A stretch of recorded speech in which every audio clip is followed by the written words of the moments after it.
তোমার মৃত্যু হয়ে যাবে। সূরা আরাফের 34 নম্বর আয়াত এবং সূরা ইউনূসের 49 নম্বর আয়াতে আল্লাহ বলেন, লিকুল্লি উম্মাতিন আজাল ইযা জাআ আজালুহুম লা ইস্তাখিরুনা সাআতাও ওয়া লা ইস্তাকদিমুন। প্রত্যেকটি মানুষের মৃত্যুর সময় নির্ধারণ করা, মৃত্যু আগেও হবে না পরেও হবে না, যখন তার মৃত্যুর সময় এসে যাবে তখনই মৃত্যু হয়ে যাবে। সূরা মুনাফিকুনের 11 নম্বর আয়াতে আল্লাহ বলেন, বান্দার কাছে মৃত্যু আসার পর কোন কোন বান্দা বলবে, লাউলা আখারতানি ইলা আজালিন করিব ফাসাদদাক ওয়া আকুম মিনাস সালিহিন। আল্লাহ আমাকে যদি আরেকটু সুযোগ দিতেন তাহলে আমি ভালো কাজ করতাম, আমি নেকির কাজ করতাম। কমান সাউন্ড কমানো। আমাকে যদি আরেকটু সুযোগ দিতেন আমি ভালো কাজ করতাম, আমি নেকির কাজ করতাম, আমি ভালো মানুষের অন্তর্ভুক্ত হয়ে যেতাম। আল্লাহ জবাব দিয়ে দিবেন, ওয়ালা ইউআখিরুল্লাহু নাফসান ইযা জাআ আজালুহা। যখন মৃত্যু এসে যাবে তখন আল্লাহ কিছুতেই কাউকে সামান্য পরিমাণ সুযোগ দিবে না। এই আয়াতগুলার মধ্যে জানতে পারলাম বানাইলেন ইবাদতের জন্য। কতদিন? মৃত্যু পর্যন্ত। মৃত্যু সুনিশ্চিত, কখন এটা জানি না, এটা জানে আল্লাহ। মৃত্যুর পর কিয়ামতের ময়দানে আমার আপনার সম্পদ, সন্তান, এরা যে আমার আপনার কোনো কাজে আসবে, কিয়ামতের ময়দানে প্রথমত আপনার ঈমান আছে কিনা এটা দেখা হবে, তারপরেই না আপনার অন্যান্য বিষয়। তবে মৌলিক একটা কথা হলো, আল্লাহ বলেন, ইয়াউমা লা ইয়ানফাউ মালু ওয়ালা বানুন ইল্লা মান আতাল্লাহা বিকলবিন সালিম। সেদিন সন্তান, সম্পদ কোনো কাজে আসবে না। ওই ব্যক্তি কাজে আসবে যে ব্যক্তি আল্লাহর কাছে সুস্থ একটা হৃদয় নিয়ে উপস্থিত হবে, আল্লাহ তাকে জান্নাত দান করবেন। ইয়াউমা ইয়াফিরুল মারউ মিন আখিহি ওয়া উম্মিহি ওয়া আবিহি ওয়া সাহিবাতিহি ওয়া বানিহি। সেদিন মানুষ পালিয়ে বেড়াবে কিয়ামতের মাঠে, মিন আখিহি, তার ভাই থেকে। তো আল্লাহ প্রথমে ভাইয়ের কথা বললেন, ওয়া উম্মিহি ওয়া আবিহি, তার মা থেকে পালাবে, ওয়া আবিহি, তার বাপ থেকে পালাবে। দুনিয়াতে কি ভাই আপন না মা আপন? বলেন মা। এটাই তো বেশি আপন কে, মা না ভাই? তো আল্লাহ ভাইয়ের কথা আগে কেন বললেন, মায়ের কথা কেন পরে বললেন? মা বেশি আপন না? তো মায়ের কথা দিয়ে সিরিয়ালে পরে আসলো, ভাইয়ের কথা সিরিয়ালে আগে কেন? ইয়াউমা ইয়াফিরুল মারউ মিন আখিহি ওয়া উম্মিহি ওয়া আবিহি। আল্লাহ বলেন সেদিন মানুষ পালিয়ে বেড়াবে। এক নম্বরে বললেন ভাই থেকে, ওয়া উম্মিহি, 2 নম্বরে বললেন মা থেকে। আমরা জানি মা বেশি আপন, তো আল্লাহ এই আয়াতে বললেন ভাই থেকে পালাবে, এরপরে বললেন মা থেকে। ভাইয়ের কথা কেন আগে বলছেন আল্লাহ? দুনিয়াতে দেখবেন ঝগড়া বিবাদ লাগলে ভাইয়ের বিপদে সবার আগে ঘর থেকে ভাই দৌড়ে আসে। কে দৌড়ে আসে? যদিও মা বেশি আপন, কিন্তু মা তো তখনই ঘর থেকে বেরোতে পারবে না। মা যদিও আপন বেশি, কিন্তু বিপদে সবার আগে আগে ভাই আসবে। ভাই আসার পর ট্যাকেল দিবে, এরপর বাবা দৌড়ে আসবে। মা বাসায় অপেক্ষায় থাকবে সন্তানটা কখন আসবে। তো বিপদে পড়লে যেহেতু ভাই আগে এগিয়ে আসে, দুনিয়ার মধ্যে নিয়ম হলো এটা। বাবার বয়স 70, মায়ের বয়স 65, ওই মা বাপ তো ঘর থেকে বের হওয়ারই সামর্থ্য নাই। এই জন্য সাধারণত বিপদে পড়লে ভাই সবার আগে এগিয়ে আসে। তাই আল্লাহ বললেন এই ভাই কিয়ামতের মাঠে আগে পালাবে। যে ভাই তোমার বিপদে ছিল, এই ভাই কিয়ামতের ময়দানে তোমার বিপদে থাকবে না। এই জন্য আল্লাহ আগে ভাইয়ের কথা বলছে সিরিয়ালে, যে কিয়ামতের মাঠে বিপদ হবে, দুনিয়াতে তোমার ভাই এগিয়ে আসতো আগে, সেখানে আসবে না। কেন? কারণ সে নিজের চিন্তায় থাকবে। শুধু কি ভাই, নবীরা পর্যন্ত আপনার নফসি নফসি করবে, আমার কি হবে, আমার কি হবে, তো ভাই তো পরের হিসাব। মূল কথাগুলা কি আমার বলার উদ্দেশ্য এটা না, বলার উদ্দেশ্য হলো কেন পাঠাইলেন? ইবাদতের জন্য। কতদিন? মৃত্যু পর্যন্ত। তো এর মাঝে আমাদের জীবনটা কি? ছেলে হবে, মেয়ে হবে, বিয়ে করব, শাদী করব, মরণ আসবে, মারা যাব। তো এই যে মারা গেলাম, বিয়ে করলেন, শাদী করলেন, ঘর করলেন, সংসার করলেন, মারা গেলেন, মারা যাওয়ার পর আল্লাহ না করেন কবরে আযাব শুরু হইলো, তো লাভ হলো কি বলেন? এই জন্য রাসূলুল্লাহ সাল্লাল্লাহু আলাইহি সাল্লাম বলেন, মুসলিম শরীফের বর্ণনা 2958 নম্বর হাদিস, আমাদের মাদ্রাসার পাঠ্যপুস্তক অনুসারে 2958 নম্বর হাদিস। এই হাদিসের মধ্যে আসছে, قال رسول الله صلى الله عليه وسلم يقول ابن آدم مالي مالي وهل لك يا ابن آدم من مالك إلا ما أكلت فأفنيت أو لبست فأبليت أو تصدقت فأمضيت। আদম সন্তান বলে আমার সম্পদ, আমার সম্পদ, আমার সম্পদ। নবীজি বলে তোমার সম্পদ তো তিনটা। কয়টা? আমরা বলি আমার বাড়ি আছে, আমার গাড়ি আছে, আমার এটা আছে, আমার 3টা বাড়ি, আমার 5 বিঘা জমিন আছে। নবীজি কয় তোমার সম্পদ 3টা। কি বলো তুমি এত কিছু তোমার? বলেন আমরা বলি আমার এটা সেটা, নবী বলেন তোমার সম্পদ কয়টা? বইলেন, বলা যায় আছে। আপনি 5টা বাড়ির মালিক, এভাবে বলবেন যে আমি সাময়িক সময়ের জন্য 5 বাড়ির মালিক, এভাবে বললেন। কিসের জন্য? নাকি কেউ এরকম নিশ্চিত দিয়ে বলতে পারবেন চিরস্থায়ী? আপনাদের নায়ের আওয়াজে মনে হচ্ছে কেউ কেউ আছেন যারা চিরস্থায়ী বাড়ির মালিক হবেন নাকি? তো এটা বললেন আমার 5টা বাড়ির মালিক, সাময়িক সময়ের জন্য আমি মালিক, মারা যাব আমার সন্তান হবে এটার মালিক, ওয়ারিস। তে মারা যাবে আমার নাতি হবে, সে মারা যাবে তার সন্তানরা হবে। বুঝা গেল আমি বলি আমার সম্পদ, আমার সম্পদ। রাসূল কয় না, তোমার সম্পদ তো 3টা। হাল্লাকা ইয়া ইবনা আদম মিন মালিকা ইল্লা মা আকালতা। তোমার 1 নাম্বার সম্পদ তুমি যা খাইলা, খেয়ে শেষ করলা, এটা তোমার 1 নাম্বার সম্পদ। যেটা নিজে খাইছো, শেষ করছো, এটাই তোমার প্রকৃত সম্পদ। 2 নাম্বার আউলা বিস্তা ফাআবলাইতা। 2 নম্বর সম্পদ হলো যেটা তুমি পরিধান করছো, পুরাতন হয়ে গেছে, শেষ, এটা আর পরো না, ফেলে দিছো, শেষ, এই সম্পদ তোমার। 3 নাম্বার আও তাসাদদাকতা ফাআমযাইতা। দান সদকা করছো, এই দান সদকা যেটা করেছো তুমি, এটা তোমার পকেট থেকে যদিও দেখছো বের হয়ে গেছে, কিন্তু মরার সাথে সাথে দেখবা এটা তুমি পেয়ে গেছো। তো সম্পদ কয়টা? দান করলে কি দেখা যায় কি পকেটে আছে টাকা না গেছে? নবীজি কয় আছে।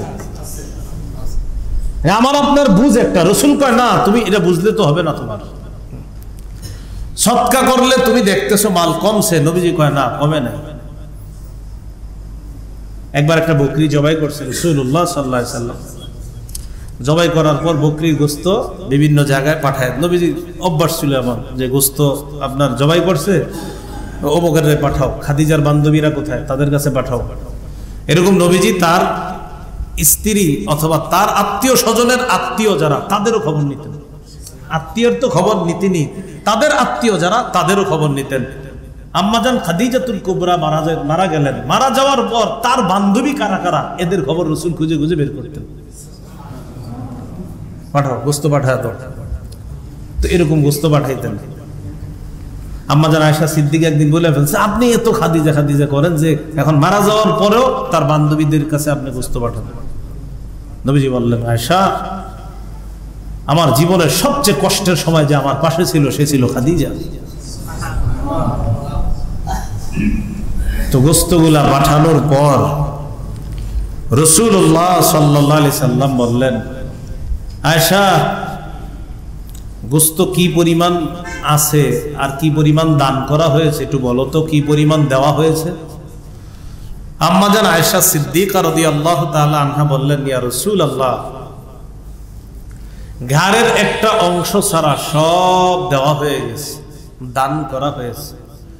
নবীজি বলেন, তাহলে শুধু ঘাড়ের অংশটা বাকি আছে, তাই না? তো আম্মা জান আয়েশা কয়, জি হুজুর, শুধু ঘাড়ের অংশ বাকি। নবীজি কয়, না, ঘাড়ের অংশ ছাড়া পুরাটাই রয়ে গেছে। চোখে দেখছি কি চলে গেছে? নবীজি কয়, না, রয়ে গেছে। নবীজি বুঝিয়ে দিলেন, আয়েশা, যে অংশটা আমরা দান করলাম মারা যাওয়ার পর, এটা আমরা নিশ্চিত পেয়ে যাব, কোনো সন্দেহ নাই। নবীজি বললেন, যা দান করলাম আয়েশা, ওটা মূলত আছে। চিন্তা ভাবনা করে দেখেন, আল্লাহ নবী বলেন সদকা করলে তুমি দেখো গেছে, আল্লাহ নবী কয় না, সদকা করলে তোমার চোখ বলে গেছে, আমি নবী বলি আছে। রাসূলুল্লাহ সাল্লাল্লাহু আলাইহি সাল্লাম বললেন, তোমার সম্পদ তিনটা, এর মধ্যে তৃতীয়টা দেখেন কি সুন্দর, আও তাসাদদাকতা ফাআমজাইতা, তুমি যে সদকা করছো, এই সদকাগুলা, যে সম্পদ বের করছো, এটা তোমার রয়ে গেছে। আল্লাহ কথাগুলা বুঝার তৌফিক দান করেন। সহিহ বুখারীর বর্ণনা 6425 নম্বর হাদিস। রাসূলুল্লাহ সাল্লাল্লাহু আলাইহি ওয়াসাল্লাম, তার একজন সাহাবী নাম আবু উবাইদা ইবনুল জাররাহ রাদিয়াল্লাহু তাআলা আনহু, তাকে বাহরাইনে পাঠিয়েছেন। বাহরাইনে কেন পাঠাইলেন নবীজি? বাহরাইনের সাথে নবীজির একটা চুক্তি হয়েছে। বাহরাইনের আমির বানিয়ে দিয়েছিলেন যেই সাহাবীকে, তার নাম আলা ইবনুল হাজরামি। এই আলা ইবনুল হাজরামি বাহরাইনের আমির। বাহরাইন থেকে ট্যাক্স আনার জন্য, যে ট্যাক্স নবীজি গরিবদের মাঝে বন্টন করে দিবেন, এটা আনার জন্য আবু উবাইদা ইবনুল জাররাহ নামে সাহাবীকে রাসূল পাঠাইলেন, যাও। খুব মন দিয়ে হাদিসটা শুনেন, শেষের অংশে নবীজি কি বলে দেখেন। তো আবু উবাইদা ইবনুল জাররাহ গেলেন বাহরাইনে। বাহরাইনের নাম তো সবাই শুনছি, আমাদের এই এলাকার অনেকে বাহরাইন থাকেও, হয়তো আছে না, অনেকে বাহরাইন থাকে। হ্যাঁ, রাসূলের সাহাবী গেলেন বাহরাইন। বাহরাইন থেকে সম্পদ নিয়ে মদিনায় আসছে কখন? ফজরের নামাজের আগে। তাহলে বলেন তো, তিনি সম্পদ নিয়ে আসার পর এখন যেই নামাজটা তিনি প্রথম পড়বে মদিনায়, কোন নামাজ? ফজর। ফাসমিআতিল আনসার বিকুদুমিহি ওয়া আন্নাহু জাআ বিমাল। আনসারগণ তার সংবাদ পাইল যে আবু উবাইদা ইবনুল জাররাহ বাহরাইন থেকে আসছে মদিনায়, সম্পদ নিয়ে আসছে। এই সংবাদ আনসারগণ পেয়েছে। আনসাররা এই সংবাদ পেয়ে ফাওয়াফাউ সালাতাস সুবহি মা রাসূলিল্লাহি সাল্লাল্লাহু আলাইহি ওয়াসাল্লাম, সবাই নবীজির সাথে ফজরের নামাজ জামাতে পড়ার জন্য মসজিদে উপস্থিত হয়েছে আনসারগণ। তো নবীজি নামাজ পড়েছে। নামাজ পড়ানোর পর সালাম যখন ফিরিয়েছে, ফজরের পর ইমাম সাহেব কি করে? এদিকে ফিরে তাকায় না, মুসল্লিদের দিকে ফিরে তাকায়, মুসল্লিরাও ইমাম সাহেবের দিকে তাকায়। এই ফিরে তাকানোর উদ্দেশ্য কি? অনেকগুলো উদ্দেশ্য আছে। এর মধ্যে একটা উদ্দেশ্য এই, ইমাম সাহেব দেখবে এলাকার বেশিরভাগ মুসল্লি নামাজে আসছে কিনা, এটা ইমাম সাহেবের দায়িত্ব। হ্যাঁ, ফজরের পর এইদিকে ফিরার কেন, ফিরবে কেন ইমাম সাহেবের? অনেকগুলো কারণ, এর মধ্যে এটাও একটা কারণ। ইমাম সাহেব দেখবে মুসল্লি সভা আসে কিনা ফজরে। উত্তর পাড়ার আব্দুর রহিম ভাই আজকে আসে নাই, ইমাম সাহেব খবর নিতে হবে, আপনি কেন আজকে আসেন নাই ফজরে? আপনি তো ডেলি আসেন। ইমাম মানে শুধু মসজিদে নামাজ পড়াবে তা না, এলাকার সদস্যরা নামাজ পড়ছে কিনা এটাও ইমাম সাহেবের দায়িত্ব, খবর নেওয়ার। কিন্তু যদিও ইমাম সাহেব চা দোকানের সামনে আপনাদেরকে নামাজের কথা বললে বলেন, এত পেট করেন না, যান মসজিদে, এটা ঠিক না। কিন্তু এটা ওনার দায়িত্ব, তাই তো আপনাদেরকে বলে নামাজে আসেন, নামাজে আসেন। ফজরের পর নবীজি মুসল্লিদের দিকে তাকাইলেন। আর কোন নামাজের পরে তাকায় বলেন তো? আসর। কোন নামাজ? মজার ব্যাপার, আশ্চর্যের ব্যাপার, ফজর আর আসর এই দুই নামাজের ব্যাপারে হাদিসে সবচেয়ে বেশি গুরুত্ব। ফজরেও মানুষ অলসতা করে, আসরে মানুষ যুবকরা খেলাধুলায় থাকে, মুরব্বীরা বাজারে থাকার কারণে মুসল্লির সংখ্যা কমে। তাই রাসূলুল্লাহ সাল্লাল্লাহু আলাইহি সাল্লাম বলেন যে আসরের নামাজের সময় ইমাম সাহেব কেন বসেন? আর বসার অনেকগুলা উদ্দেশ্যের এটা একটা উদ্দেশ্য, তিনি দেখবেন যে আসরের নামাজেও মুসল্লিরা আসে কিনা। কেন? সাধারণত ফজর আর আসরে মুসল্লিরা একটু অলসতা বেশি করে, যদিও আরো অনেক কারণ আছে, তো এইগুলা অন্যতম একটা কারণ। এই জন্য রাসূলুল্লাহ সাল্লাল্লাহু আলাইহি সাল্লাম হাদিসে বলেন, মান সাল্লাল বারদাইন দাখালাল জান্নাহ, যে দুই ঠান্ডার নামাজ পড়বে মরবে, জান্নাতে যাবে। একটা হলো ফজরের নামাজ আর একটা আসরের নামাজ, দুই ঠান্ডার নামাজ, দুই শীতল নামাজ, একটা ফজর আর একটা আসর। ফজরে সূর্য তখনও ওঠে না, আবহাওয়া মোটামুটি ঠান্ডা। আসরে সূর্যটা মোটামুটি ঠান্ডার দিকে চলে যায় সারাদিন রৌদ্র দেওয়ার পর, ঠিক না? রাসূল সাল্লাল্লাহু আলাইহি সাল্লাম বলেন, দুই শীতল নামাজ যে পড়বে দাখালাল জান্নাহ, বুখারীর বর্ণনা, সে জান্নাতে প্রবেশ করবে। কোন জায়গায় ছিলাম বন্ধু? মাশাআল্লাহ, বাহরাইন থেকে আসছে। আসার পর ফজর পড়ছে, আনসাররা মসজিদে আসছে। রাসূল সাল্লাল্লাহু আলাইহি সাল্লাম সাহাবীদের দিকে ফিরলেন। ফেরার পর সব সাহাবীরা তাআররাদু লাহু, আল্লাহর রাসূলের দিকে সবাই এইভাবে মুখ করে বসছে। ফাতাবাসসামা রাসূলুল্লাহ সাল্লাল্লাহু আলাইহি ওয়াসাল্লাম হিনা রাআহুম, রাসূলুল্লাহ সাল্লাল্লাহু আলাইহি সাল্লাম তাদেরকে দেখা একটা মুস্কি হাসি দিলেন। কি হাসি? আল্লাহ আপনাদের সকলকে স্বপ্নে মুস্কি হাসি অবস্থায় নবীর সাথে সাক্ষাৎ করে দেখ। না জানি কত সুন্দর লাগে মুস্কি হাসিতে নবীজির, ঠিক না? নবীজির হাসির ব্যাপারে অনেক রকম হাসি। একটা, নবীজি হাসতে হাসতে নবীজির দাঁত দেখা গেছে। তাই মাঝে মাঝে চিন্তা করে, আরে আমার নবীর দাঁত দেখা গেলে না জানি কত সুন্দর দেখা যেত। আবার নবীজি মুস্কি হাসতেন, মুস্কি হাসলেও না জানি রসুলকে কত সুন্দর লাগতো। জারীর রাদিয়াল্লাহু তাআলা আনহু বলেন, আমার জীবনে নবী আমার দিকে যতবার তাকাইছে ততবার একটা মুস্কি হাসি দিছে, ততবার একটা হাসি দিছে। নবী যেটা মুস্কি হাসি দিছে সাহাবীদের দিকে ফিরা। তাদেরকে নবীজি বললেন, সামিআতুম বিকুদুমি আবি উবাইদা ইবনুল জাররাহ, আবু উবাইদা সম্পদ নিয়ে বাহরাইন থেকে আসছে, ব্যাপারটা মনে হয় তোমরা জানছো, তাই না? আনসারীগণ জবাব দেয়, আজাল ইয়া রাসূলুল্লাহ, জি হুজুর, সম্পদ নিয়ে আসছে, আমাদেরও মোটামুটি সম্পদের প্রয়োজন, আসলে আমরা এই কারণেই আপনার দিকে এইভাবে খুব আগ্রহ নিয়ে বসছি। নবীজি বললেন, আমিও বুঝতে পারছি। আর নবীজি বুঝেছেন বলেই একটা মুস্কি হাসি দিয়েছেন।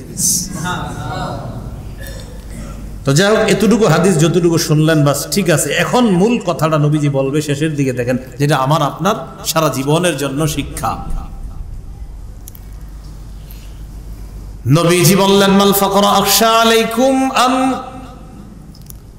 মাল ফাকরা আখশা আলাইকুম ওয়ালাকিন আখশা আলাইকুম আন তুবসাতা আলাইকুমুদ দুনিয়া কামা বুসিতাত আলা মান কানা ক্বাবলাকুম ফাতানাফাসুহা কামা তানাফাসুহা।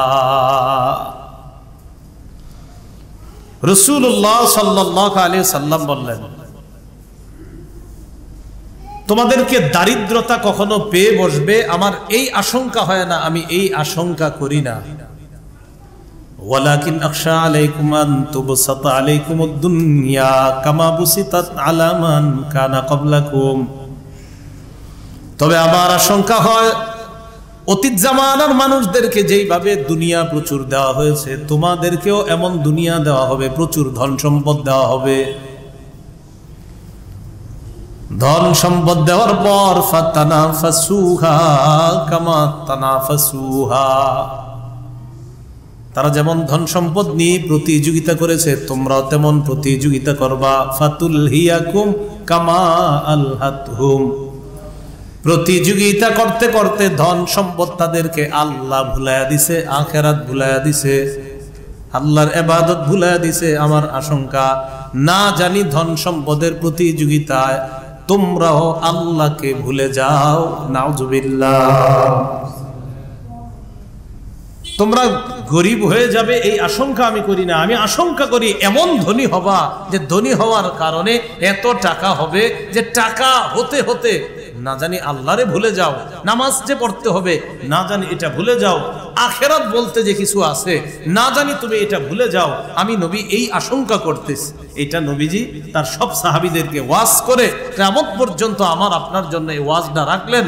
উম্মত, আমার তো আশঙ্কা হয় তোমরা দরিদ্র হবা, গরিব হবা, এই আশঙ্কা আমি বেশি করি না। আমি তো এই আশঙ্কা করি তোমাদের কেউ কেউ এত ধনী হবা যে আল্লাহ বলে যাবে। আল্লাহ হেফাজত করে। এই জন্য মনে রাখবেন, আমার হাত, আমার চোখ, আমার কান, আমার নাক, আমার পা সবগুলার ব্যাপারে কিন্তু জিজ্ঞাসা করা হবে। এর মানে আমি আপনি একটু আগে আপনাদের এখানে আমি খানা খাইছি, মুরগি খাসি দিয়ে খাওয়াইছি। শোনেন, এই যে আমি খাইলাম না, এই খাবারের ব্যাপারেও আমাকে জিজ্ঞাসা করা হবে। কথাটা মনে বুঝেন নাই? এটা হাদিস বললে বুঝবেন আর কি। হাদিসটা শুনেন, মুসলিম শরীফের 5208 নম্বর হাদিস। এই হাদিসটা বর্ণনা করেছেন আবু হুরায়রা রাদিয়াল্লাহু তাআলা।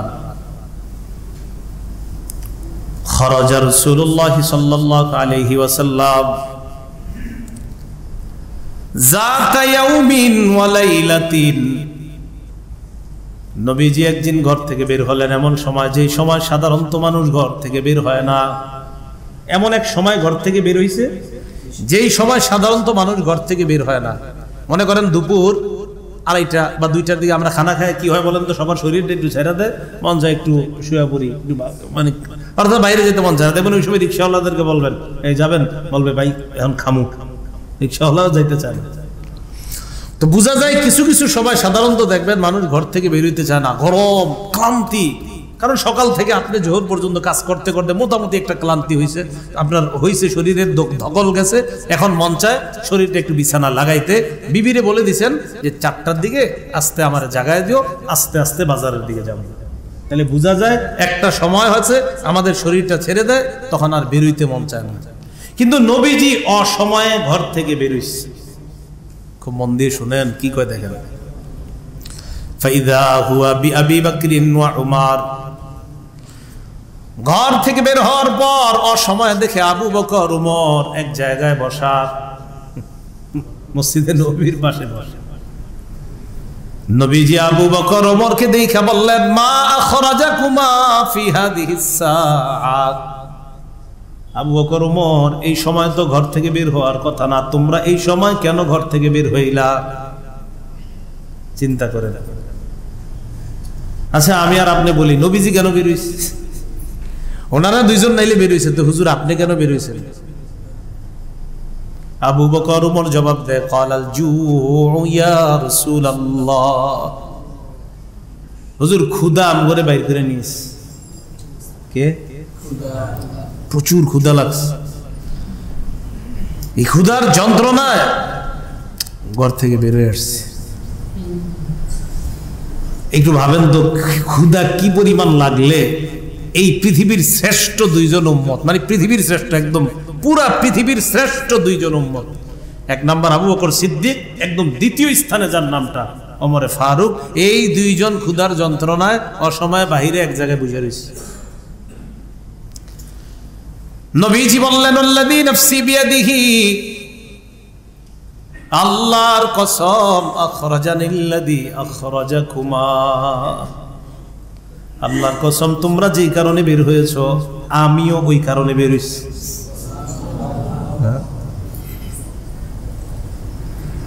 আল্লাহর পরে যিনি শ্রেষ্ঠ, এই জগৎ বলেন, পরের জগৎ বলেন, আখিরাত বলেন, কবরের জগৎ বলেন, যত জগৎ আছে সব জগতে আল্লাহর পরে যিনি শ্রেষ্ঠ, তিনি ক্ষুধার যন্ত্রণায় বাহিরে। শ্রেষ্ঠ উম্মত তিনিও বাহিরে, শ্রেষ্ঠ উম্মত দ্বিতীয় জন যিনি তিনিও বাহিরে। একটু ভাবেন তো, কোন তিনজন ক্ষুধায় অসময়ে বাহিরে? ওঠো আমার সাথে আসো, নবীজি বললেন, ওঠো আসো, কুমা চলো আমার সাথে। তো তারা দুইজন নবীজির সাথে চলতে লাগলেন। কোথায়? নবীজি চলতেছে, আমরাও চলতেছি পিছে পিছে। তাদের সাথে আবু হুরায়রা রাদিয়াল্লাহু তাআলা আনহু আছেন। এটা যদিও এই জায়গায় হাদিসে উল্লেখ করছে শুধু আবু বকর ওমরের নাম আর নবীর নাম, কিন্তু বর্ণনাকারী কে? আবু হুরায়রা রাদিয়াল্লাহু তাআলা। তো তিনিও তো সাথে আসেন। আর মনে রাখবেন তিনি এমন এক সাহাবী, তিনি বুখারীর বর্ণনায় আছে একটা আপনার, আবু হুরায়রা রাদিয়াল্লাহু তাআলা আনহু বলেন যে আমি পেটে ভাতে খেয়ে না খেয়ে রসুলের দরবারে সারাক্ষণ পড়ে থাকতাম। নবী খাইলে আমি খাইতাম, নবী না খাইলে আমিও খাইতাম না, শেষ। এইভাবে চলতো জীবন। মাত্র 3 বছর ছাত্র ছিলেন আবু হুরায়রা। কয় বছর? 5374টা হাদিস বর্ণনা করছে, মাত্র 3 বছর। তো ওনারা চলতে লাগলেন। চলতে চলতে এক আনসারি সাহাবীর বাড়িতে গেছেন। ঘটনাচক্রে যার বাড়িতে গেছে তিনি বাড়িতে নাই। ভিতর থেকে বিবি দেখে ফেলছে, সর্বনাশ, কারা আসছে আমার বাড়ির সামনে। ভিতর থেকে বিবি বললেন, মারহাবান, স্বাগতম, আপনারা বাসায় আসেন, ভিতরে বসেন। রাসূলুল্লাহ সাল্লাল্লাহু আলাইহি সাল্লাম তার সাহাবীদেরকে নিয়ে ভিতরে ঢুকছে। ভিতর থেকে প্রশ্ন করলেন, আইনা ফুলান, তোমার স্বামী কোথায়? নারী পর্দার আড়াল থেকে জবাব দিলেন, যাহাবা লিয়াস্তাজিবা লানা বিল মা, হুজুর তিনি আমাদের জন্য মিষ্টি পানি আনতে গেছে বাগানে। নবীজি তার সাহাবীদেরকে নিয়ে বসা। ওই সাহাবী যার বাড়িতে গেছে তিনি একটু বলে আসছে। এটা একটু ভাবেন তো ওই সাহাবীর কেমন লাগছে যখন বাসায় আইসা দেখছে এমন 3 জন মেহমান তার বাসায় বসা। আপনারা এখানে যারা আছেন, আপনারা যদি কেউ ঘরে গিয়ে হঠাৎ দেখতেন যে হাফিজ হুজুর আপনার ঘরে মেহমান হয়ে বসে রয়েছে, আপনার কি অবস্থা হইতো? চিন্তা না, আপনি জানেন না হাফিজ হুজুর আপনার ঘরে আইসা পড়ছে, আপনি আইসা দেখেন হাফিজ হুজুর 2-3 জন ছাত্র নিয়ে বসা, আপনি তো কি যে করবেন, মানে চিন্তায় অস্থির হয়ে যাবেন। ইন্নালিল্লাহ, আমার বাসায় কারা? একদিক দিয়ে খুশি রাখতে পারবেন না, কি করবেন নিজেও তখন আপনি হয়রান হয়ে যাবেন যে আমার বাসায় কে আসলো। তাহলে হাফিজি হুজুরের শ্রদ্ধা যদি আমাদের দিলে এই পরিমাণ থাকতে পারে, ওই সাহাবীর কি অবস্থা হয়েছে যার বাসায় গিয়ে দেখেন নবী বসা।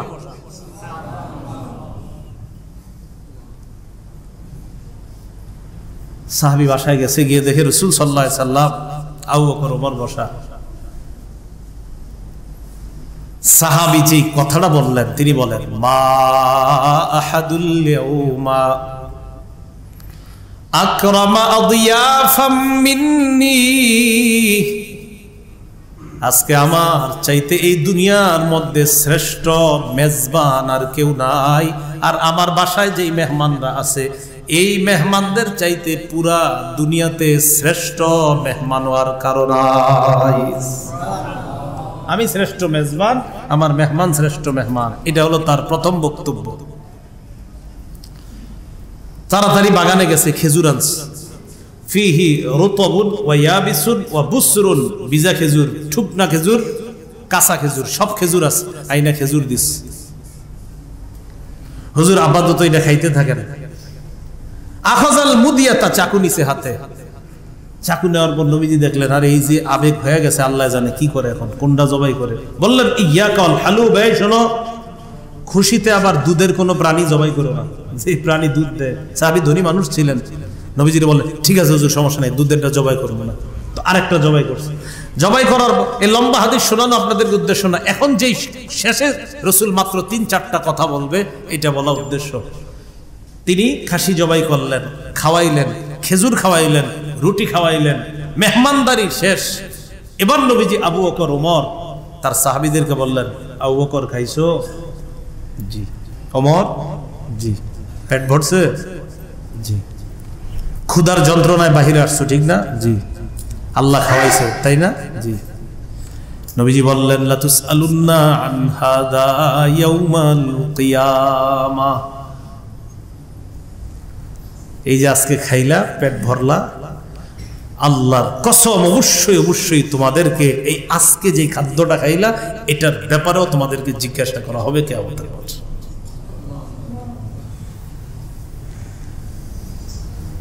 তো এই জন্য বলছিলাম, পৃথিবীতে আল্লাহ পাঠাইলেন ইবাদত করার জন্য। কতদিন? মৃত্যু পর্যন্ত। মৃত্যু হবে সুনিশ্চিত।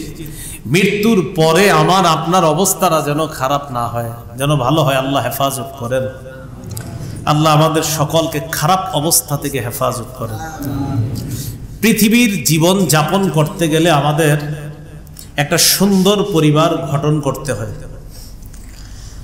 সুন্দর পরিবার নিয়ে যদি আপনি জান্নাতে যেতে পারেন, কথার কথা আপনি জান্নাতে, আপনার বিবি জান্নাতে, আপনার ছেলে মেয়ে সব জান্নাতে, আপনারা বলেন আনন্দটা কি কম হবে না বেশি হবে? বেশি হবে। এই জন্য ইসলাম আপনাকে কিছু নীতিমালা দিয়েছে।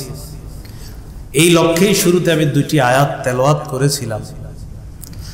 দুনিয়ার জীবনটা যদি সুন্দর করতে পারেন, অর্থাৎ আপনি যদি দুনিয়ার জীবনটা আপনি এমন করেন যে দেখলেই মনে হচ্ছে আপনি আখিরাতি জীবনে আছেন, মানে আপনি আছেন দুনিয়াতে কিন্তু আপনারা দেখলে মনে হয় না এই লোকটা যদিও আমাদের এই ক্যান্টনমেন্টে আছে কিন্তু তার চাল চলনে আখিরাতি মনে হয়, চাল চলনে তাকে এই জগতের লোক মনে হয় না, তাকে মনে হয় না তিনি আসলে জান্নাতের লোকই, তার চাল চলনে এই জাতীয় তাকে মনে হয়, মানে তিনি আখিরাতের ফিকির নিয়ে চলে। এরকম একটা জীবন গঠন করা। একটা দিনদার পরিবারের জন্য 2জন দিনদার মানুষের মাধ্যমে ওই দিনদার পরিবারটা সূচনা করতে হয়। বলেন তো, একটা দিনদার পরিবারের সূচনা হয় কয়জন দিনদার মানুষ দিয়ে? একজন দিনদার পুরুষ আর একজন দিনদার নারী, তাদের মাধ্যমে একটা পরিবারের সূচনা হয়। এই জন্য আল্লাহ পাক রব্বুল আলামিন সূরা রুমের 21 নম্বর আয়াতে বলেন, وَمِنْ آيَاتِهِ أَنْ خَلَقَ لَكُمْ مِنْ أَنْفُسِكُمْ أَزْوَاجًا لِتَسْكُنُوا إِلَيْهَا وَجَعَلَ بَيْنَكُمْ مَوَدَّةً وَرَحْمَةً।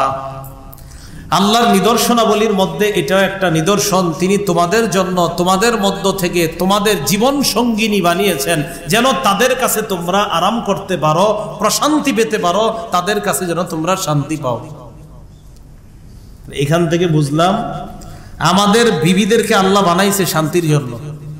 মা বোনরা কি বয়ান শুনে? আজকে উপরে মাইক দিছেন, মানে বাড়ি বাড়িতে মাইক আছে না? আচ্ছা, তাহলে একটা আমার বোনেরা কেমন হওয়া উচিত যে তার কাছে তার স্বামী গেলে যেন প্রশান্তির কারণ হয়। আল্লাহ বলে দিলেন আমি মহিলাদেরকে বানিয়েছি পুরুষরা সেখানে গিয়ে যেন প্রশান্তি লাভ করে। বাস্তবিক অর্থে তাই সকাল 8টায় অফিসে বের হয়েছেন, বিকাল 5টার দিকে বাসায় আসছেন, মাগরিব পরে আপনি বাসায় ঢুকে যেই মাত্র বিবির দিকে তাকাইলেন সারা দিনের ক্লান্তি আপনার দূর হয়ে গেছে। এই জন্য তো আল্লাহ বললেন যে বিবি বানিয়েছি কেন? তোমরা যেন প্রশান্তি লাভ করো। তাই বিবিও এমন হয়ে থাকতে হবে যে আমার স্বামীটা সারাদিন কষ্ট করে বাসায় আসবে, আমাকে দেখলেই যেন তার প্রশান্তির কারণ হয়ে যেতে পারি আমি। কিন্তু আপনি যদি এরকম হয় যে আপনার স্বামী সারাদিন অফিস করার পর বেড়ায় উল্টা টেনশনে পড়ে, আরে এখন বাসায় ঢুকতে হইব, এই টেনশনে যদি পড়ে, এখন বাসায় মানে উনি যে অফিসে ছিল এটাই ওনার জন্য ভালো, উনি মনে করে আর কি যে আজকে এতক্ষণ অফিসে ছিলাম ভালোই ছিলাম, এখন তো ঢুকতে হবে, আল্লাহ এরকম যেন না হয়। আল্লাহ এই কথাটা বুঝার তৌফিক দান করে। তো আমি আর বেশি বলছি না, শুধু এতটুকু বুঝবো আমরা যে স্বামীর যেন এমনটা মনে না হয় যে অফিসে ভালো ছিলাম, না, বিষয়টা এমন না। এরকম আছে কিনা বর্তমানে? হ্যাঁ, সূরা আরাফের 189 নম্বর আয়াতে আল্লাহ বলেন হুয়াল্লাযী খালাকাকুম মিন নাফসিন ওয়াহিদা ওয়া জাআলা মিনহা যাওজাহা লিয়াসকুনা ইলাইহা। তিনি তোমাদের মধ্য থেকে তোমাদের বিবিদেরকে বানিয়েছেন কেন? যেন স্বামী বিবির কাছে প্রশান্তি লাভ করে, আরাম করতে পারে। স্বামী যেন এমন বিবি যে বিবির কাছে আসলেই ওই বিবি যেন স্বামীর প্রশান্তির কারণ হয়। আমি আল্লাহ এই জন্য পুরুষের বিবিকে বানিয়েছি। কিসের কারণ হয়? প্রশান্তি। আমাদের কি আলোচনা চলতেছে? দুনিয়ার জীবনটা আমগো থাকবে না, কিন্তু দুনিয়ার জীবনটা যেন দিনদার জীবন হয়। আর দিনদার জীবনটা হবে কিভাবে? আমার একজন দিনদার স্বামী একটা দিনদার স্ত্রীর মাধ্যমে শুরু হবে। সূরা নিসার 1 নম্বর আয়াত আল্লাহ বলেন ইয়া আইয়ুহান নাসুত্তাকু রাব্বাকুমুল্লাযী খালাকাকুম মিন নাফসিন ওয়াহিদা। হে মানুষ, তোমরা রবকে ভয় করো যিনি তোমাদেরকে একজন থেকে বানিয়েছেন, একজন আদম।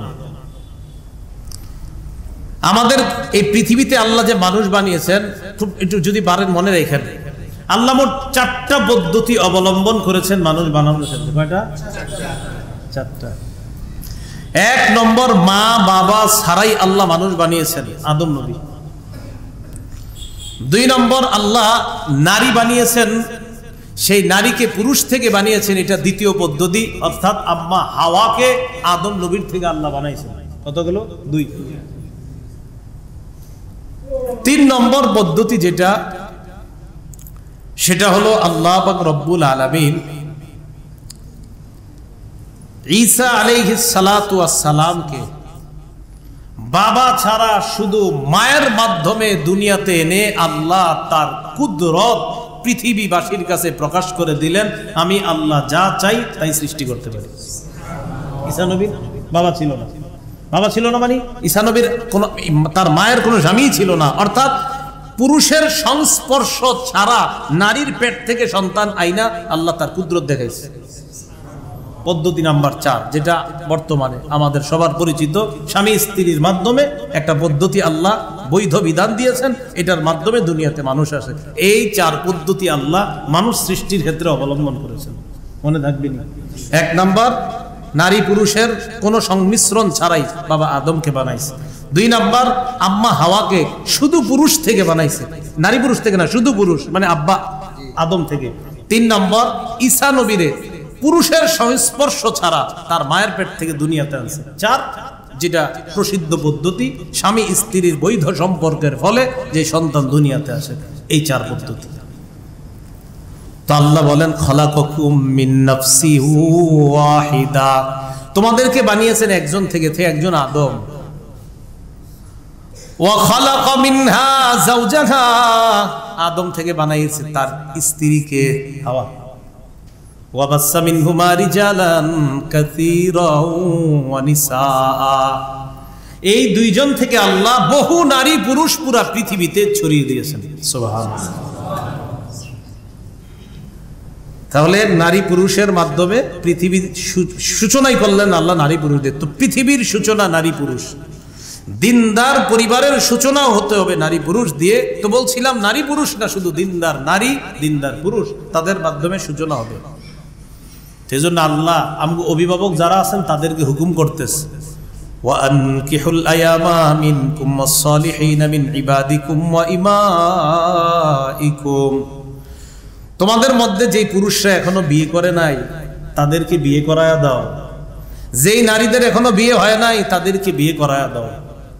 আয়ামার আরেকটা অর্থ, যেই পুরুষ বিয়ে করেছে এখন বিবি নাই তারে বিয়ে করাও, অথবা যেই নারীর বিয়ে হয়েছে এখন স্বামী নাই তাকে বিয়ের ব্যবস্থা করো, এটাও আয়ামার অর্থ হতে পারে। এখানে আল্লাহ হুকুম করলেন, ওয়ালাকাদ আরসালনা রাসূলাম মিন ক্বাবলিকা ওয়াজআলনা লাহুম আজওয়াজান ওয়া যুররিয়্যা, নবী আপনার পূর্বে আমি যত রাসূল পাঠিয়েছি সবাইকে আমি আল্লাহ বিবি দিয়েছি, সন্তানও দিয়েছি। কি দিয়েছি? বিবি দিয়েছি, সন্তান দিয়েছি। তাহলে বলেন তো, নবীরা পরিবার সূচনা করছে কি দিয়ে? স্বামী স্ত্রীর পদ্ধতিতে। নবীরাও পরিবারের সূচনা করেছে স্বামী স্ত্রীর পদ্ধতিতে।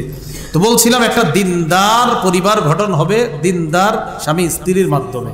এবার দেখেন কি বলে, সুনানে দারিমি নামে একটা হাদিসের কিতাব আছে, এই কিতাবের 2227 নম্বর হাদিস, মানে 3টা 2-এর পর একটা 7, কত হয়? 2227। قال رسول الله صلى الله عليه وسلم أنكحوا الصالحين والصالحات, আল্লাহ নবী বলেন দিনদার পুরুষদেরকে তোমরা দিনদার নারীর ব্যবস্থা করে দাও, দিনদার নারীকে তোমরা দিনদার পুরুষের ব্যবস্থা করে দাও। এই বুঝেন, দিনদার পুরুষেরকে দিনদার নারী বিয়ের ব্যবস্থা করো, দিনদার মেয়ের জন্য দিনদার স্বামীর ব্যবস্থা করো। তোমরা অভিভাবক যারা, তাদেরকে রাসূল বললেন যে একটা সৎ ছেলের জন্য একটা সৎ মেয়ের ব্যবস্থা করো, একটা সৎ মেয়ের জন্য একটা সৎ ছেলের ব্যবস্থা করো। কেন?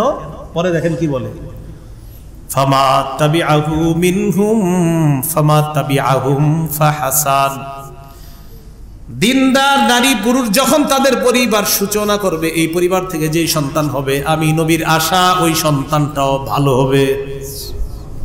সন্তানটা কি হবে? তাহলে দিনদার স্বামী স্ত্রীর মাধ্যমে পরিবারের সূচনা হইল, দিনদার স্বামী স্ত্রীর যে সন্তান আসবে, নবীজি বলেন ফামা তাবিআহুম, তাদেরকে যারা অনুসরণ করবে, মানে তাদের সন্তান যারা হবে, ফাহাসান, আমার আশা তারা নেককার হবে। দিনদার পরিবার সূচনা হইল দিনদার স্বামী স্ত্রী দিয়ে, তো পরিবারের ছেলে হয়নি, মেয়ে হয়নি। তো রাসূল বলেন এই ছেলে মেয়ে সৎ হবে আমার আশা, মা বাবা যদি সৎ হয়। তাহলে কি বুঝলাম?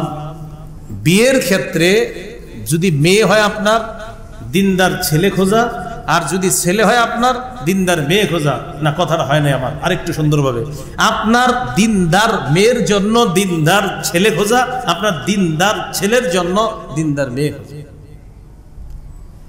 সহিহ বুখারীর বর্ণনা 5090 নম্বর হাদিস। হ্যাঁ, এটা কোন একটু সবাই টেনশনে আছে, কারণ জানি তো যে এত সিগারেট খাই, কেমনে বাবু দিনদার?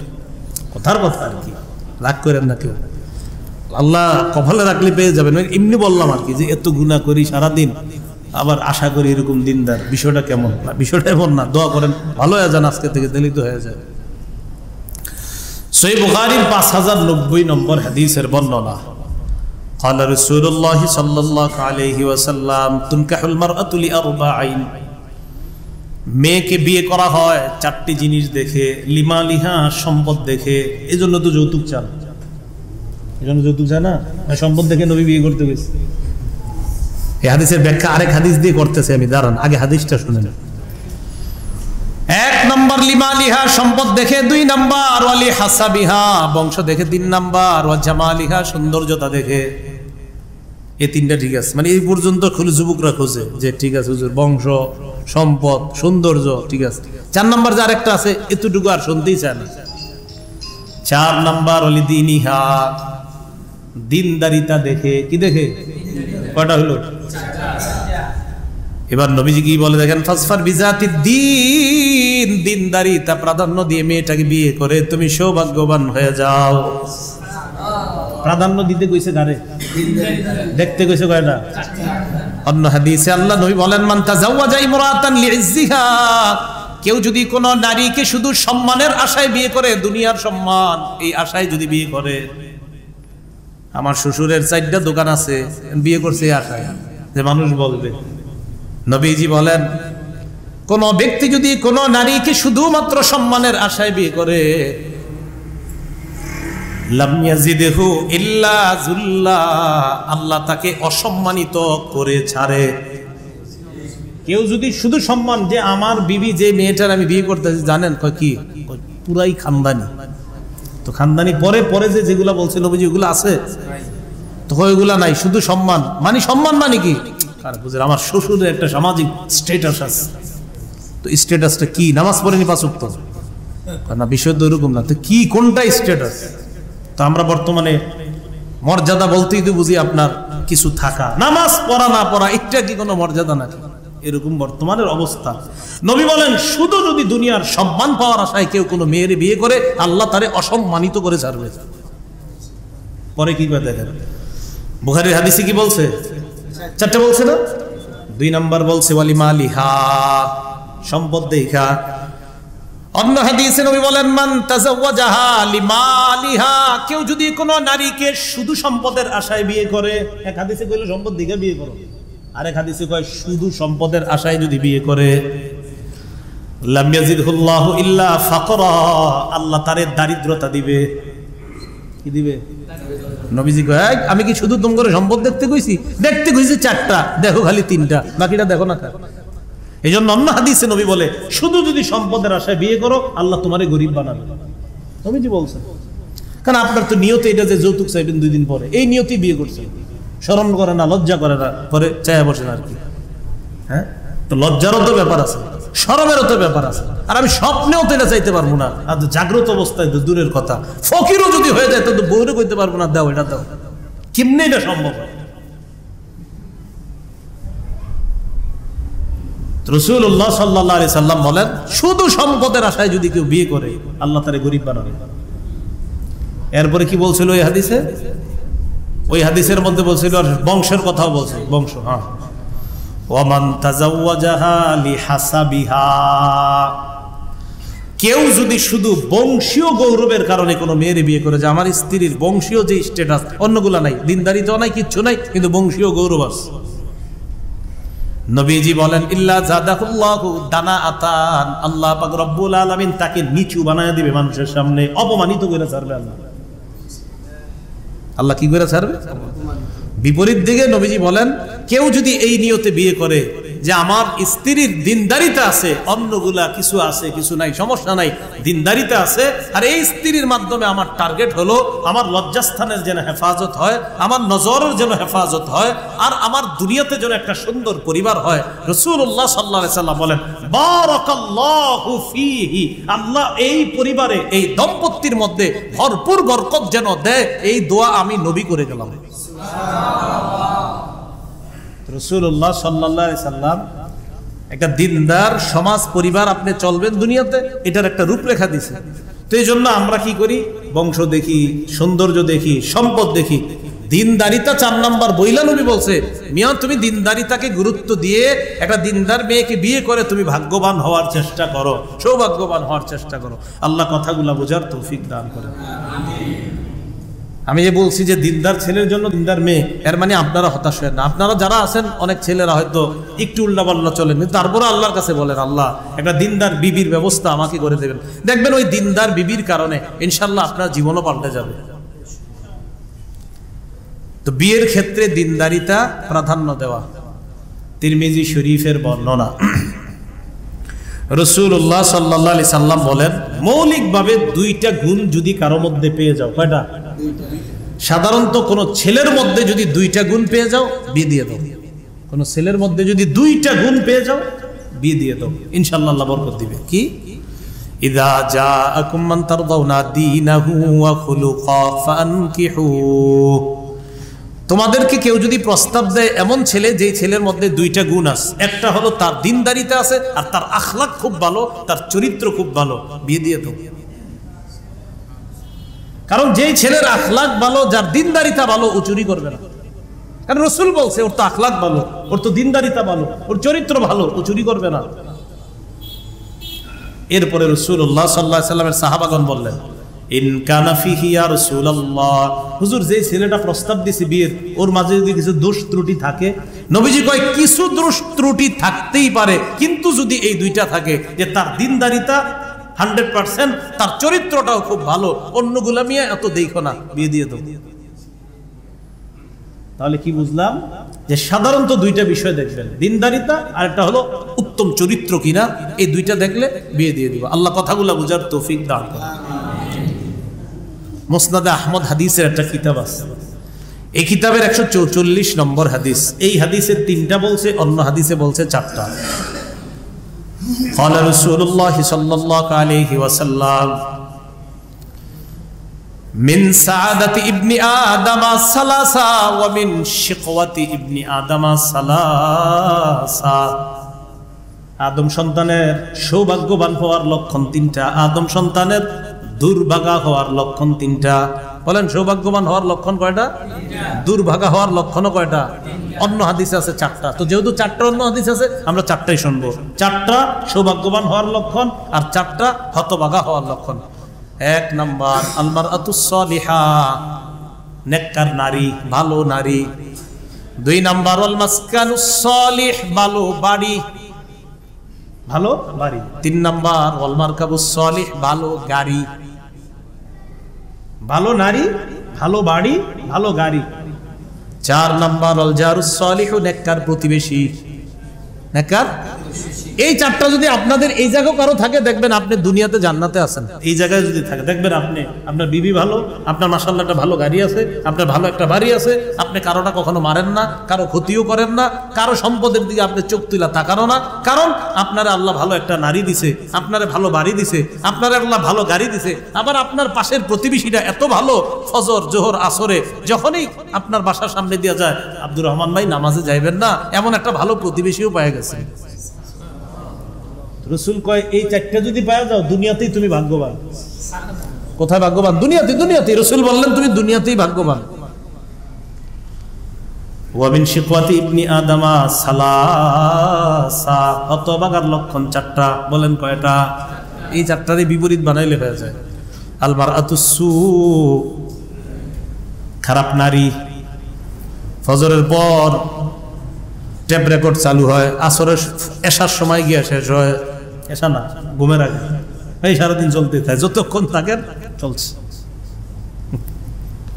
এটা সমস্যা, ওইটা সমস্যা, ওইটা সমস্যা, কি আসেনি এরকম? থাকে আর কি, যে এরকম যেন না হয়। যাই হোক, 1 নাম্বার আল মারআতুসসু, খারাপ নারী। 2 নাম্বার ওয়াল মারকাবুস ওয়াল মাসকানুসসু, খারাপ বাড়ি, বাড়িটাও তেমন ভালো না। একদিক দিয়ে বউ ভালো না, আর একদিক দিয়ে বাড়িও তেমন ভালো না। 3 নাম্বার ওয়াল মারকাবুসসু, খারাপ গাড়ি, অচল গাড়ি, গাড়ি মানে চলাচল ব্যবস্থা তত সুন্দর না। 4 নাম্বার ওয়াল জারুসসু, খারাপ প্রতিবেশী, যেই প্রতিবেশীর চালের মধ্যে আপনার গাছের একটা বড়ই যদি পরে ফজরের পর ঝগড়া শুরু করে, বললো কি লেগে আপনার গাছের নারিকেল আমার বাসার চালে বললো গা, এটা নিয়ে সারাদিন ঝগড়া চলে। রসুল বলেন এই 4টা যদি কারো হয় তো বুঝবা দুনিয়াতেই হতভাগা, আল্লাহ হেফাজত করুক। এই জন্য দিনদার নারী বিয়ে করা, আল্লাহ দিন যারা এখনো বিয়ে করেন নাই এই ছেলেগুলারে দিনদার নারী আল্লাহ যেন ব্যবস্থা করে দেন, যেন দিনদার একটা সংসার, সুখের একটা সংসার সাজাইতে পারে। আল্লাহ এমন দিনদার নারী প্রত্যেকটা ছেলের জন্য আল্লাহ ব্যবস্থা করে দেয়। আর যাদের বিবি আছে এই পরিবারগুলোকে আল্লাহ দিনদার পরিবার বানায় দেয়।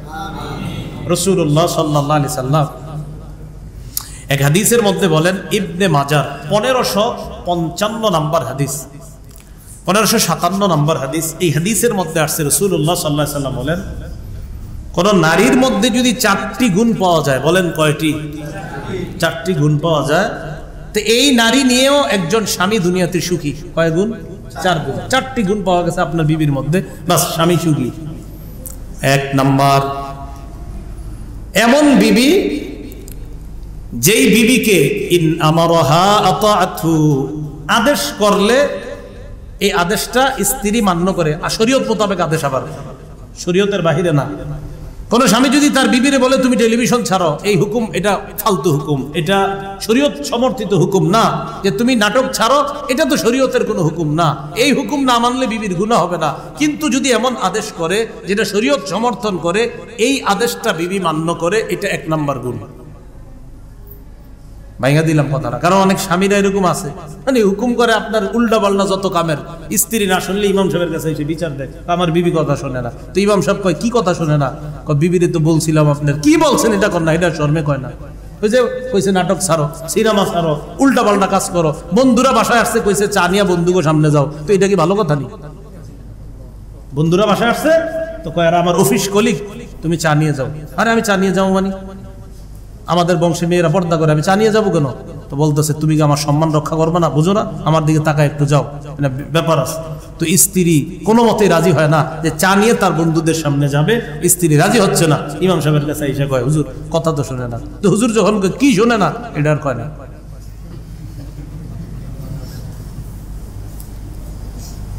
সমাজে হয় কিনা এগুলা? বন্ধুরা আসে, বন্ধুরা কই ভাবি, ভাবির একটু দেখি। কেমন নির্লজ্জ বন্ধু আর কেমন নির্লজ্জ কলিগ আপনি বাসায় আনছেন যে আনার পরে আপনার বিবিরে দেখতে চায়। আর আপনিও কেমন নির্লজ্জ আর বেহায়ার মতো নিজের স্ত্রীকে কাল সাপের হাতে জমে দিতে চান। পরে 1 মাস পরে শোনেন আপনার বন্ধু আপনার বিবির নিয়ে চলে গেছে। চলে যাবে, আপনি তো ব্যবস্থা করছেন। ব্যবস্থা কে করছে? আপনি তো করছেন। আল্লাহ হেফাজত করে। 1 নাম্বার, হুকুম করলে মান্য করে। কোন হুকুম বলেন? শরীয়ত সমর্থিত হুকুম। 2 নাম্বার,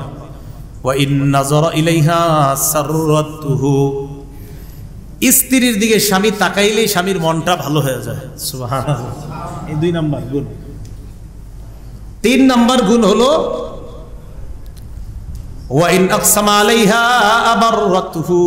স্বামী কোনো বিষয়ে শপথ করছে, তো বিবি চিন্তা করলো আরে আমার স্বামী যে শপথটা করছে এটা যদি ভেঙে ফেলে কাফারা দিতে হবে। ঠিক আছে, আমার ব্যাপারেই তো শপথ করছে, ঠিক আছে আমি ওই কাজটা করবো না যেটার কারণে আমার স্বামীর কাফারা আসে।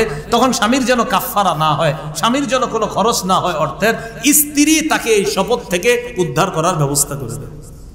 কথার কথা স্ত্রীকে এমন একটা কথা বলে ফেলছে যে শপথ করে ফেলছে। তো স্ত্রী চিন্তা করে হারে বেচারা এই শপথ করছে, তো স্ত্রী তাকে ওই শপথ থেকে মুক্তির ব্যবস্থা করে। 4 নাম্বার, ওয়া ইন গাবা আনহা, স্বামী যদি কোনো কারণে অনুপস্থিত থাকে, কথার কথা 7 দিনের জন্য কোথাও গেছে, 20 দিনের জন্য, বা কোথাও আপনি আল্লাহর রাস্তায় গেছেন 40 দিনের জন্য, যাওয়ার পর আপনার স্ত্রী আপনার অনুপস্থিতিতে নাসহাতহু ফি নাফসিহা ওয়া মালিহি, স্ত্রী তার সতীত্ব আর আপনার সম্পদের কল্যাণ কামনা করে। রাসূল বলেন এই 4 গুণ ওয়ালি নারী।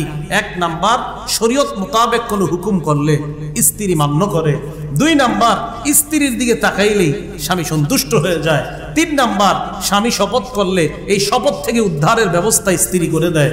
4 নাম্বার, স্বামীর অনুপস্থিতিতে স্ত্রী তার নিজেকেও হেফাজত করে, স্বামীর সম্পদকেও হেফাজত করে। রাসূল বলেন এই 4 গুণ আছে যেই নারীর মধ্যে, এটাই তো দিনদার নেককার নারী। আর ওই স্বামী তো পৃথিবীর সৌভাগ্যবান স্বামী। ইবনে মাজার 1555 নম্বর হাদিসে আছে, রাসূল সাল্লাল্লাহু আলাইহি সাল্লাম বলেন ইন্নামাদ দুনিয়া মাতা, এই পৃথিবীটা হলো ক্ষণস্থায়ী ভোগ বিলাসের জায়গা। ওয়ালাইসা শাইউন মিন মাতা'id দুনিয়া আফজালা মিনাল মারআতিস সালিহা, একজন নেককার নারীর চাইতে দুনিয়াতে আর শ্রেষ্ঠ দামি কোনো সম্পদ নাই। আমি নবী এটা ঘোষণা করলাম। রাসূল সাল্লাল্লাহু আলাইহি ওয়াসাল্লাম ঘোষণা করলেন একজন নেককার নারী পৃথিবীর শ্রেষ্ঠ আপনার সম্পদ।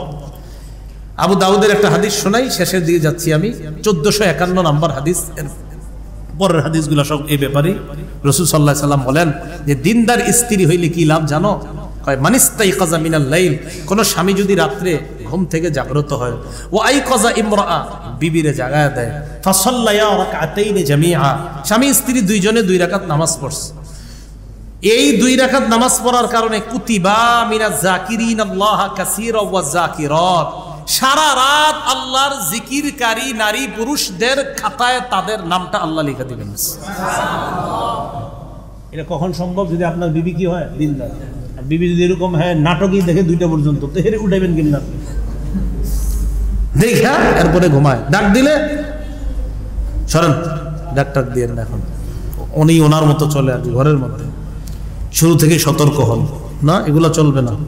আল্লাহর কাছে চান, কানতে কানতে আপনার এই টাইলসে চোখের পানি ফালান, সেজদায় চোখের পানি ফালায় বলেন আল্লাহ নেককার বিবির ব্যবস্থা করে দেন আল্লাহ।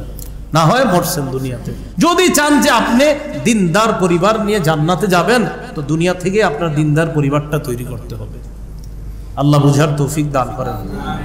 দাউদ নবী পুরা পরিবারের রাতে জাগাইতেন।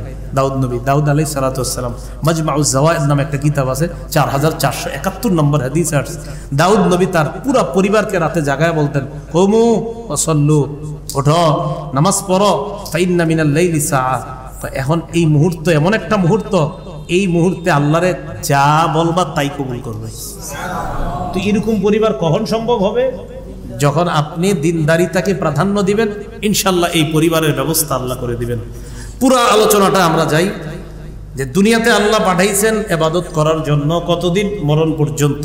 মরণের পর আমার সন্তান তারা যদি দিনদার হয় তো তাদেরকে সহি ইনশাল্লাহ জান্নাতে গিয়ে সাক্ষাৎ করা যাবে। কিন্তু তারা যদি দিনদার না হয়, তারা যদি বদকার হয়, কিয়ামতের ময়দানে এই সন্তান তারা যেন এমন না হয় যে আমার জাহান্নামে যাওয়ার কারণ হয়ে যায়। আল্লাহ রব্বুল আলামিন আমাদের সকলকে পৃথিবীতে থাকতে আমরা সকলে যারা স্বামী স্ত্রী আছেন আপনারা সবার পরিবারটা যেন আল্লাহ দিনদার বানায় দেন। যারা এখনো স্বামী স্ত্রী হননি তাদেরকে যেন আল্লাহ একটা সুন্দর সুখের দিনদার সংসার করার জন্য দিনদার স্বামী স্ত্রীর ব্যবস্থা করেন।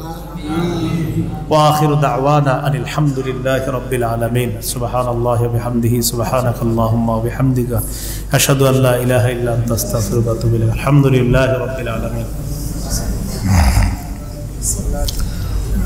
والعاقبة للمتقين والصلاة والسلام على سيد الأنبياء والمرسلين وعلى آله وصحبه أجمعين ربنا ظلمنا أنفسنا وإن لم تغفر لنا وترحمنا لنكونن من الخاسرين رب ارحمهما كما ربياني صغيرا رب ارحمهما كما ربياني صغيرا رب ارحمهما كما ربياني صغيرا আল্লাহ আমাদেরকে মাফ করে দেন, আল্লাহ আমাদেরকে মাফ করে দেন, আল্লাহ আমাদেরকে মাফ করে দেন, জিন্দেগীর সব গুনাহ খাতাগুলো মাফ করেন। এই মসজিদের ইমাম, মসজিদের কমিটি, মুতাওয়াল্লি, সভাপতি, এলাকাবাসী সকলকে কবুল করে নেন। আল্লাহ মুহাব্বতের খাতিরে কিছু দিনই কথা বললাম মাওলা, দিনদার আদর্শ পরিবার নিয়ে যেন আল্লাহ কিয়ামতের ময়দানটা, সেখান থেকে যেন হিসাবটা ডান হাতে যেন আমল নামাটা নিয়ে পুল সিরাত পার হয়ে আল্লাহ জান্নাতে সব পরিবারের একসাথে হতে পারি তৌফিক দান করেন। আল্লাহ, মানুষ দুনিয়াতে সন্তানের ব্যথায় কতটা কাতর হয়ে যায়, সন্তান কষ্ট পাইলে বাবা মা কতটা কষ্ট পেয়ে যায়। আহারে মাবুদ, কেন ওই বাবা মা সন্তানের আখিরাত নিয়ে চিন্তা করে না? আল্লাহ, আমাদের সকলের মন মানসিকতা আখিরাত কেন্দ্রিক বানায়া দেন। এলাকার মানুষকে আপনি কবুল করেন, পুরা সমাজটাকে আপনি দিনদার সমাজ বানায়া দেন। আল্লাহ, আমাদের দোয়া আপনি কবুল করেন। আল্লাহ, আমাদের দোয়া আপনি কবুল করেন। আল্লাহ, আমাদের দোয়া আপনি কবুল করেন। আল্লাহ, আমাদের দোয়া আপনি কবুল করেন। প্রত্যেকটা পরিবারকে দিনদার বানায়া দেন। যেই ছেলেগুলো বিয়ে করেনি তাদেরকে দিনদার নেককার পরহেজগার মেয়ের ব্যবস্থা করে দিয়েন।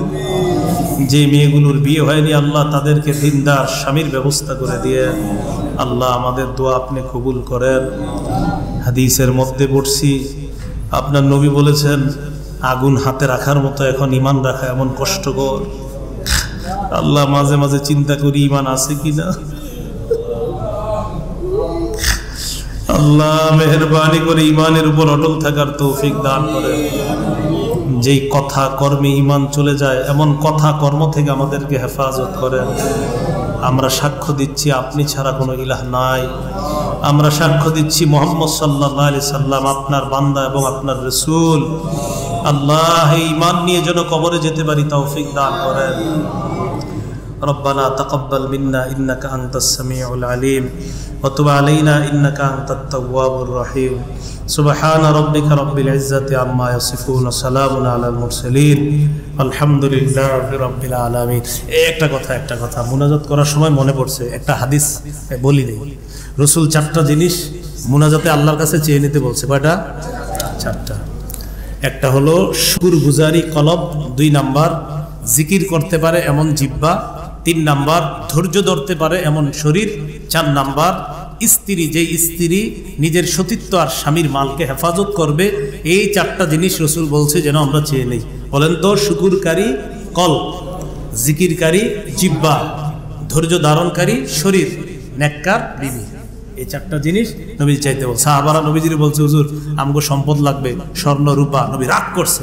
তখন নবী বলছে, না, এগুলা চাইবা না, দিনদার স্ত্রী চাও, কলব চাও, জিকিরকারী জবান চাও, আর ধৈর্য ধারণকারী একটা শরীর চাও। আল্লাহ আমাদের সকলকে এই দোয়াগুলো করার তৌফিক দান করুন।